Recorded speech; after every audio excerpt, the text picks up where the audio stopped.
My name's Joe. I'm Anya. I'm Bevan Wynne Judge. I'm Laura Gaynor. I'm James. My name is Owen Corbett. My name is Joanna. My name is Claire and I'm from Donegal.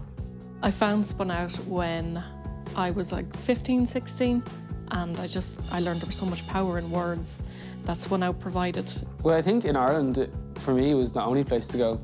Like, in school, learning about life experience and like life education, it just doesn't exist. Coming from a place where sexual education wasn't properly taught in my school, mental health issues weren't talked about, I didn't know how to get a job, how to write a CV, all that kind of stuff. And when I started using SpunOut, it was suddenly like, oh my gosh, there's a resource here for this stuff. Someone actually will tell me how to do this. I quite like the way that people were writing about things like alcohol and drugs, and I'm like, wow, you actually wrote about that? Because you'd keep quiet about that type of stuff, at least in my experience when I was growing up, and it was quite cool seeing stuff that would be almost quite stigmatized being kind of talked about. It's really good to read content that's made by a peer or by someone who's maybe just a few years older than you, who you can relate to really well. It wasn't necessarily the young people who were doing everything right, if that makes any sense. It wasn't all people with spotless records. SpunOut doesn't lecture to young people like some other organisations may or may not realise they're doing it, but young people might take it as it, whereas SpunOut's it is like having another young person speak to you. I think people underestimate how actually powerful it is for young people.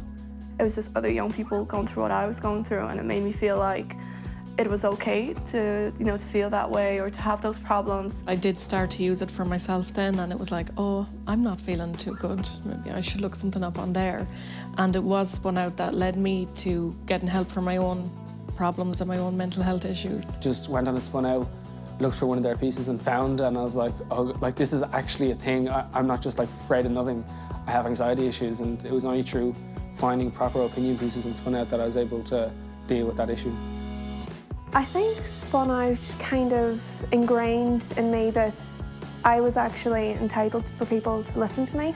So as a young person, I was entitled to actually go, no, hold on a second, I do have an opinion, and I'm as entitled to have an opinion as you are. SpunOut is as relevant or more relevant than it ever has been. Where information is concerned, I think more than ever we need to have reliable information on the internet. I think that sort of stuff should be promoted, it should be encouraged. If there are questions that you won't be able to ask, SpunOut is that website that you can get those answers. And I really like that SpunOut, it has proofing done, the content there is safe, it is factual, it is accurate. SpunOut was just able to give me straight up proper information. I think teenagers will always have the same issues and new issues as things change, and just to have all this help from SpunOut.ie is hugely valuable. It's really trustworthy. It's like that good friend that you can always kind of rely on. SpunOut provides that non-judgmental information for young people, whatever the issue is. It's like, here's the facts, and that's what they give you. It's my go-to for any kind of questions, or I refer people to it. If they ask me something, I'm like, ooh, go and check it on SpunOut.